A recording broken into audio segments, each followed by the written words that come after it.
2 பேராய் படுத்து கொண்டிருந்தால் அவர்களுக்கு சூடுண்டாகும். ஒண்டியாய் இருக்கிறவனுக்கு சூடுண்டாவது எப்படி? இதுல இருக்கிற ஆவிக்குரிய கருத்தை நம்ம இப்ப பார்க்கலாம். அன்று என்ன சொல்றாருன்னா, 2 பேராய் படுத்து கொண்டிருந்தால் அவர்களுக்கு சூடுண்டாகும் அப்படின்னு சொல்லி ஆண்டர் சொல்றாரு. அப்போ இதற்கான ஆவிக்குரிய கருத்து என்னன்னு பாத்தீங்கன்னா, நம்ம தனித்து ஒரு நாளும் வாசம் செய்யவே முடியாது.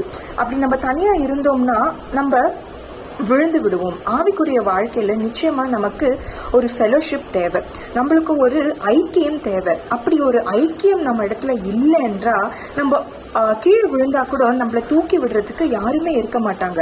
அப்போ நமக்கு தேவையான தேவனுடைய ஆட்கள், தேவனுடைய ஐக்கியம் நம்மளுடைய வாழ்க்கையில எப்பொழுதும் காணப்பட வேண்டும். அப்படி காணப்படும் பொழுதுதான் நமக்குள்ள சூடுண்டாகுமா. பரிசுத்த ஆவியானவர் நமக்குள்ள நிலையாய் இருந்து நம்மளிடத்துல வாசம் பண்ணுவார். இந்த சூடு அனல் அப்படின்ற வார்த்தைக்கான முக்கியமான அர்த்தம் ஆவியானவரை தான் குறிக்கிறது. அவர் நமக்குள்ள வாசமா இருந்து அனல் மூட்டி எரிய விடுவாராம். அப்படிப்பட்ட ஆவியானவர் நமக்குள்ள இருக்க வேண்டும் என்றால் நமக்கு ஒரு ஐக்கியம் நிச்சயமாக தேவை. நமக்குள்ள ஆவிக்குரிய ஐக்கியம் எப்பொழுதும் காணப்பட வேண்டும் என்று ஆண்டவராகிய இயேசு கிறிஸ்து இந்த தினத்துல நம்ம இடத்துல சொல்லுகிறார்.